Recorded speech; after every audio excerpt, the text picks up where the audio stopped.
The mountain air is sharp, biting into the skin as I climb the narrow, hidden trail that winds up the cliffside. The path is familiar to me, one I've walked since I was a child, but today it feels foreign, almost menacing. Snow clings to the rocks, blanketing the rugged ground in a cruel, blinding white. My breath fogs in the cold, each exhale a small cloud that vanishes into the morning mist. This is where my father and I used to hunt, where he taught me to listen to the silence, to watch for the things that go unnoticed by others. But he's gone now, claimed by a war that feels as endless as the mountains themselves. I'm alone now, or at least I should be. The sound of movement snaps me to attention, and my heart pounds against my ribs. I press myself flat against a boulder, craning my neck to peer around its jagged edge. My village is only a short walk down the slope, but if I'm seen helping the wrong person, they'd turn on me in an instant. I should leave. I should be smarter than this. Then I see him, a soldier sprawled in the snow like some discarded piece of broken machinery, his uniform blending into the bleak landscape, marked only by the insignia of his country, the enemy's insignia. He lies half covered in frost, his face turned away, but his hand twitches weakly. My first instinct is to turn and run back down the mountain, to leave him for the vultures. He's the reason my father is dead, the reason our village has lost sons and brothers. But I can't bring myself to move. Instead, I stand there, frozen until he opens his eyes. For a long, silent moment, we just stare at each other, each of us caught between fear and confusion. His eyes are dark, haunted, set deep into a face that looks both young and worn, like someone who's seen too much in too short a time. He tries to speak, but his words come out in a raspy whisper, his voice barely carrying over the wind. "Please," he mutters, struggling to sit up, though his body seems to be fighting against him. "Water." I should leave him here. It would be justice, wouldn't it? But something in his voice, so human, so frail, breaks through my resolve.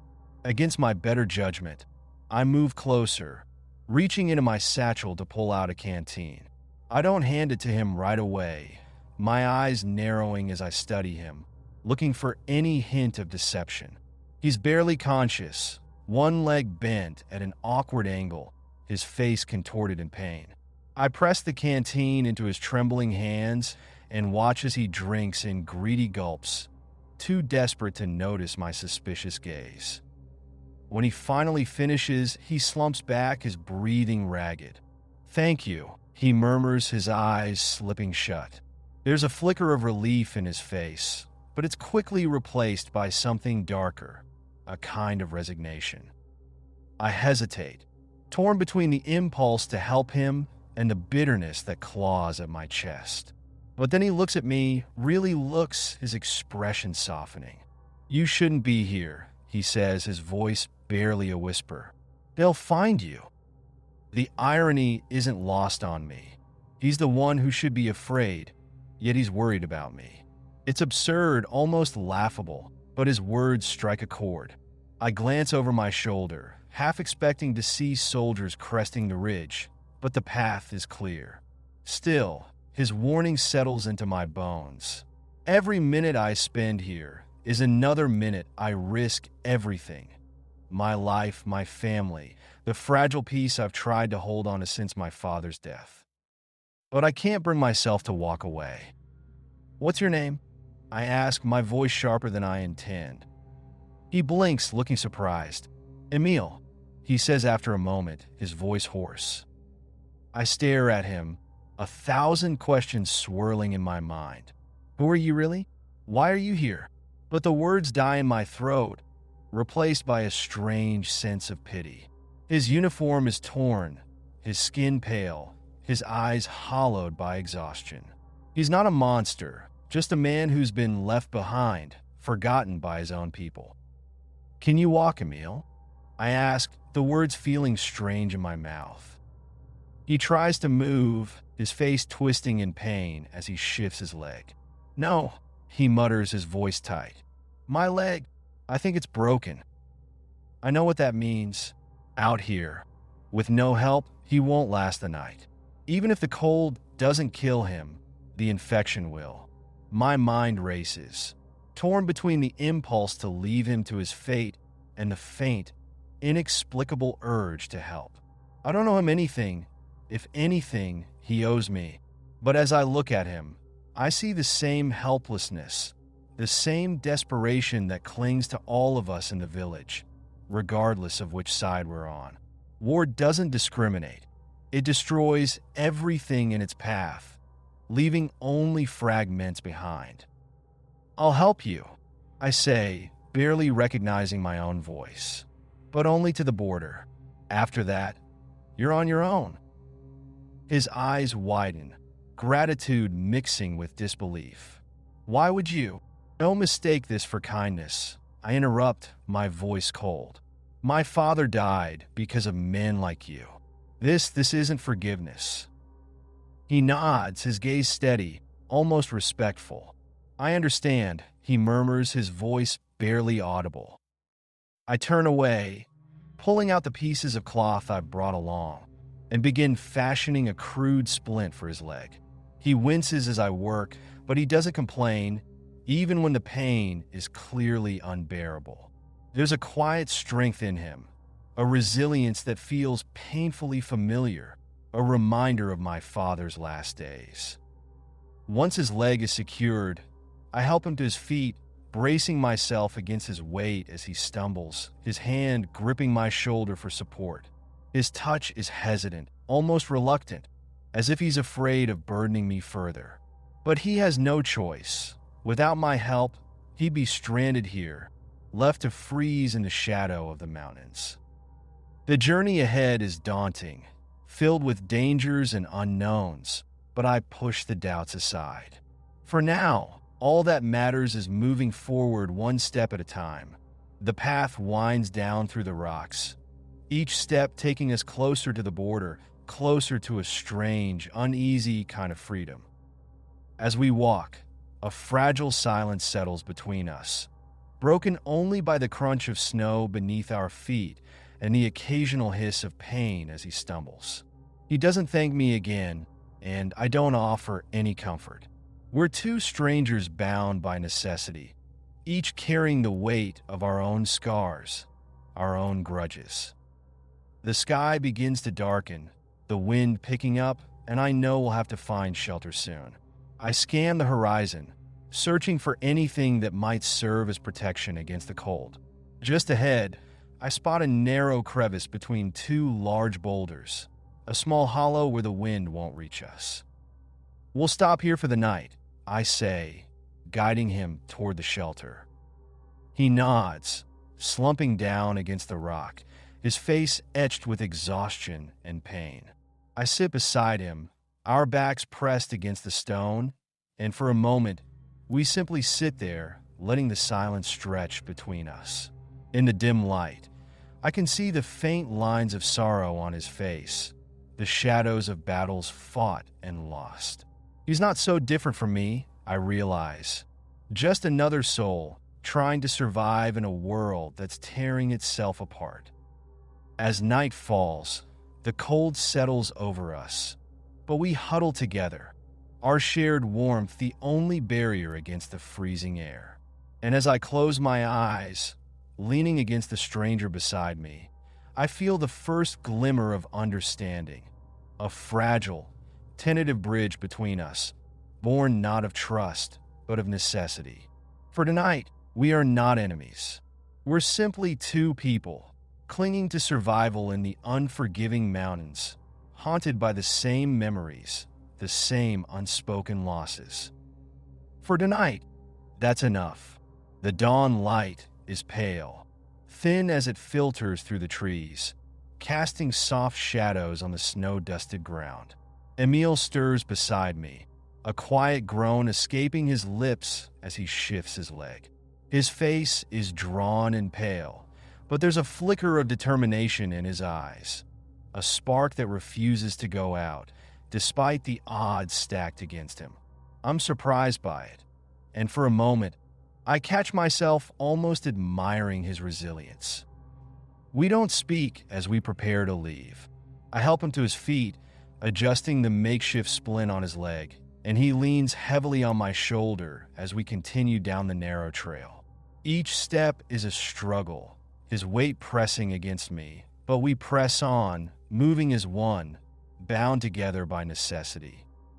The silence between us stretches, thick and heavy, each of us lost in our own thoughts. Finally, he breaks it, his voice barely more than a murmur. "What's your name?" he asks, his gaze focused on the path ahead, his tone tentative, almost hesitant.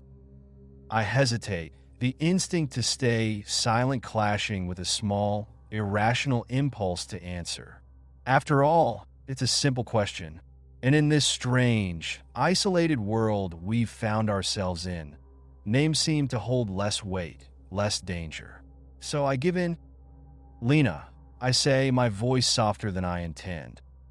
He nods, as if committing it to memory, and for a moment, I feel a pang of vulnerability, an unsettling realization that, despite everything, I've let him into my world, even if just a little.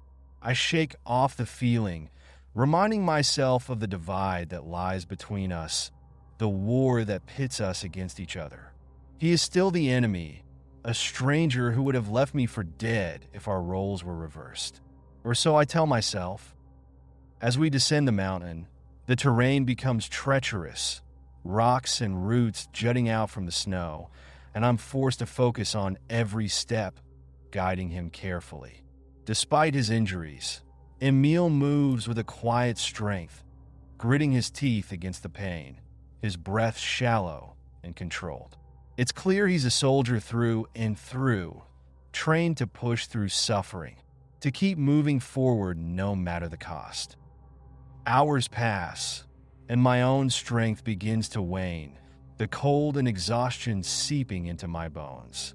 I want to rest, to stop for even a few minutes, but I know that lingering in one place for too long is dangerous. If any patrols are sweeping through the mountains, it's only a matter of time before we're spotted. And then all of this, all the risks, the effort, it will be for nothing. By midday, Emil's leg is visibly swollen, and he stumbles with every step. I can see the toll it's taking on him, the way his face tightens with each movement, but he doesn't complain. Instead, he keeps his focus ahead, his jaw set, his gaze unwavering. "Here," I say, guiding him to a fallen tree trunk where he can sit. "Rest, just for a moment." He nods, too tired to argue, and lowers himself onto the log with a sharp intake of breath. I sit beside him, drawing my knees to my chest, letting the silence stretch between us. The snow begins to fall again, light flakes drifting down to rest on our shoulders, our hair. It's strangely peaceful here, a stark contrast to the chaos we've left behind. And for a moment, I almost forget the war that looms on the other side of the mountains. "Lena," Emil says after a long silence, his voice soft, tentative. Why are you helping me?" His question catches me off guard, and I feel a rush of anger flare up inside me, mixed with confusion and guilt. Why am I helping him? Why did I choose to risk everything for a stranger, an enemy soldier? I don't have a clear answer, but the question lingers, gnawing at me. "I don't know," I admit, my voice bitter. Maybe, because I'm tired of all this. Tired of watching people I love vanish. Tired of seeing our homes destroyed, our lives ripped apart.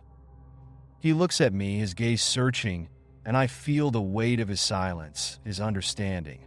He nods slowly, his expression softening, as if he, too, knows that exhaustion, that aching sense of loss. And in that moment, I realize something strange, something unsettling. He isn't the monster I've painted him as in my mind. He's just a man, a soldier bound to a war he likely didn't choose. He breaks the silence, his voice barely a whisper. My brother died a few months ago, in the early battles near the river. I never got to say goodbye. His voice wavers, and I see a glint of sadness in his eyes, a vulnerability that feels too close, too raw. For a moment, my anger softens, replaced by a strange sense of connection. We are on opposite sides, yes, but we are bound by loss, by grief. The war may have taken different things from us, but it has left us both scarred, both searching for something we can no longer grasp. As the light begins to fade, we press on, moving through the thickening snow. The wind picks up, biting into our skin, and I pull my coat tighter around me, wishing I had something warmer to offer him. The cold seeps through his thin uniform, and I can see him shivering, his face pale and drawn. Finally, as night falls, we find a small cave nestled between two large rocks, just big enough to shelter us from the worst of the wind. I gather a few sticks and leaves, fashioning a crude fire, and we huddle close to the small flame, letting its warmth seep into our frozen bodies. The firelight flickers, casting shadows on the cave walls, and for a moment, it feels almost safe, almost normal. As we sit there, side by side, the silence grows heavier, filled with unspoken thoughts, with questions neither of us dares to voice. But Emil finally breaks the quiet, his voice soft, almost fragile. "Do you think it'll ever end?" he asks, staring into the flames, his gaze distant. I pause, considering his question, the weight of it pressing down on me. I want to say yes, to offer him some shred of hope, but the words feel hollow. The truth is, I don't know if it will ever end. The hatred between our people runs deep, a wound that feels impossible to heal. I don't know. I admit, my voice barely more than a whisper. But I hope it does. I hope, someday, we'll find a way to live without fear, without losing everything we love. He nods, his gaze still fixed on the fire, and in that moment, I see the flicker of hope in his eyes, a spark that mirrors my own. We are both searching for the same thing, both clinging to the fragile, desperate hope that this nightmare might one day be over. The fire crackles softly, filling the silence, and as I close my eyes, I feel a strange sense of peace settle over me. For tonight, we are not enemies. We are just two souls, huddled together against the cold, clinging to the same fragile hope. Tomorrow, we will continue our journey, facing the dangers that lie ahead. But for now, we are here, bound together by a shared humanity, a quiet understanding that transcends flags, borders, and battles. And for tonight, that is enough. The morning arrives with a biting wind, howling through the rocks and piercing even the thickest layers of our clothing. I wake to find Emil already stirring, his face pale, lips chapped from the cold. The fire has burned down to ashes, leaving only a faint warmth that fades quickly in the frigid air. He glances at me, a weary nod acknowledging another day of our fragile truce. I gather my things quickly, forcing myself to ignore the ache in my shoulders and legs from supporting his weight for hours yesterday. Emil's leg is swollen and bruised, and I can tell he's in pain even before he tries to stand. He winces, biting back a groan, but steadies himself against the rock. "We need to make it to the river today," I tell him, trying to sound confident, even though the thought of the distance makes my stomach twist with doubt. "Once we're across, we'll be close to the border. Your side." He nods, his face set in determined lines, but I see the flicker of relief there too, a reminder of how close we are to our goal. I wonder what awaits him on the other side. Will he return to his regiment, his war, the very forces that have left me and my people in ruin? The thought stings, but I push it aside. I've come too far to start questioning everything now. We set out, his arms slung over my shoulder, each step slow and painful, but steady. The trail is narrow and icy, cutting through the mountains and winding down toward the river valley. The trees are sparse, black skeletons against the pale snow, their bare branches scratching at the sky. The silence feels heavy, broken only by the crunch of snow beneath our feet and Emil's labored breathing. The hours pass slowly, each step an ordeal, but as we reach a crest in the trail, I catch sight of the river below, a ribbon of gray slicing through the landscape, barely visible through the fog that hovers over the valley. Relief fills me, a surge of hope that pushes me forward, despite the exhaustion pressing down on me like a weight. But as we descend the path toward the river, a movement catches my eye. A shadow, flickering through the trees, too quick to be an animal. I freeze, my heart pounding, and pull Emil back, pressing a finger to my lips to silence him. His gaze sharpens, and he follows my line of sight, his eyes narrowing. 3 men are moving through the trees, rifles slung over their shoulders, their uniforms marking them as soldiers, my country's soldiers. I recognize the man in front, Luca, a villager who'd left to join the local patrols a few months back. He's fierce, loyal to the core, and utterly ruthless when it comes to deserters or anyone he considers a traitor. If he sees me with Emil, he won't hesitate. He'll shoot us both without a second thought. I grab Emil's hand, tugging him behind a large boulder. Our bodies press close as we hold our breath. I can feel his heartbeat against my arm, racing as fast as mine. The soldiers' voices drift over the wind, faint but clear enough to understand. Tracks up the slope. One of them mutters, "Could be refugees from the last raid. We should check the riverbank." My stomach twists, a knot of fear tightening in my chest. I hadn't realized we'd left tracks. In my desperation to move quickly, I hadn't thought to cover our path, and now it could be our undoing. The soldiers continue down the trail, their footsteps crunching through the snow, and I close my eyes, praying that they don't come any closer. Emil's hand tightens on my arm, his grip strong, reassuring. I glance at him, surprised to see a quiet calm in his face, his gaze steady. He nods toward the path, mouthing a single word, "Go." I shake my head, unwilling to leave, but he gestures firmly, his face set with a kind of grim acceptance. I understand his meaning. He's telling me to save myself, to leave him here, to disappear into the forest and let him face whatever comes. But the thought is unbearable, even if I don't fully understand why. Leaving him here, injured and defenseless, feels like a betrayal, a failure of the strange, unspoken bond that has formed between us. The soldiers' voices fade into the distance, and I release a slow breath, the fear receding just enough for me to think clearly. We keep moving, I whisper, and Emil doesn't argue, just nods, his face etched with pain but resolute.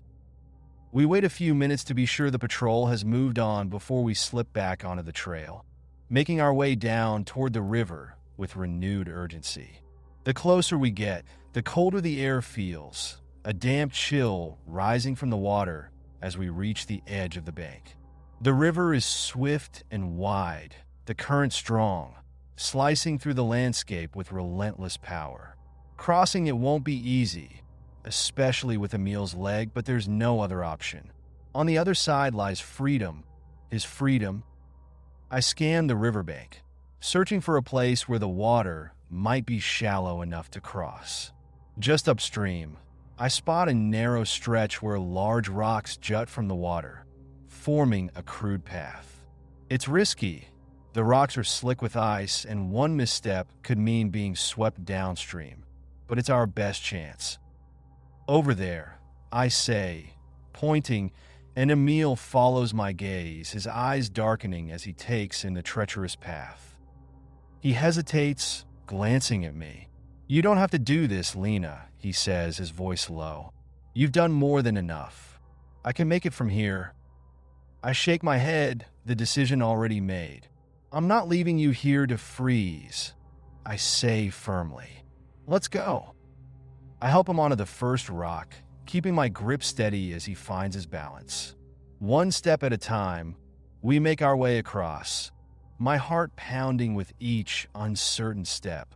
The water churns below us, dark and icy, and my breath catches every time Emil falters, every time his weight shifts. But he holds on, gritting his teeth, his gaze fixed on the opposite bank. As we near the other side, my foot slips on a patch of ice, and I stumble, my arms pinwheeling as I fight for balance. Emil's hand clamps around my arm, steadying me, pulling me back to solid ground. For a moment, we just stand there, frozen in place, my heart racing as his grip lingers on my arm. Thank you, I murmur, my voice barely audible over the roar of the river.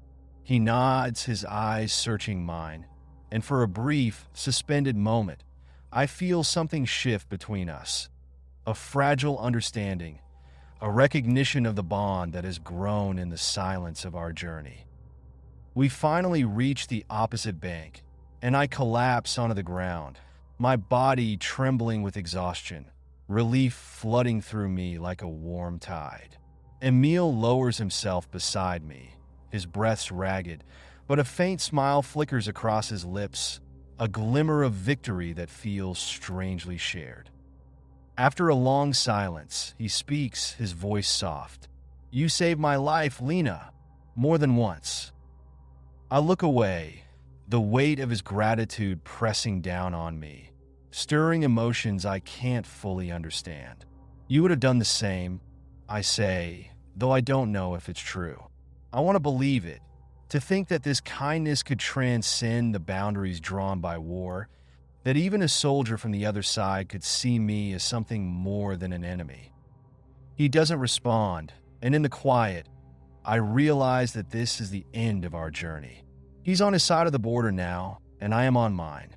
Our paths, so briefly intertwined, are diverging once again, each of us returning to a world that demands loyalty, that demands division. Emil stands, his face shadowed, and offers me his hand, helping me to my feet one last time. I'll remember you, Lena, he says quietly, his eyes steady.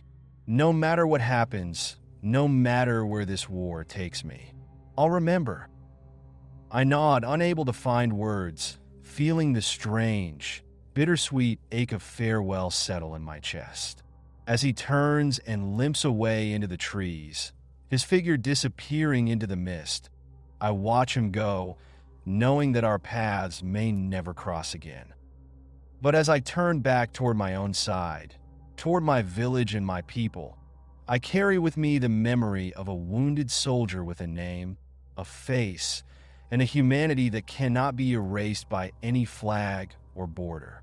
And somehow, despite the bitterness, despite the grief, I feel a flicker of hope, a hope that perhaps there is a world beyond this war, a world where people like Emil and I can walk the same path, free from the chains that divide us. For now, though, all I can do is remember.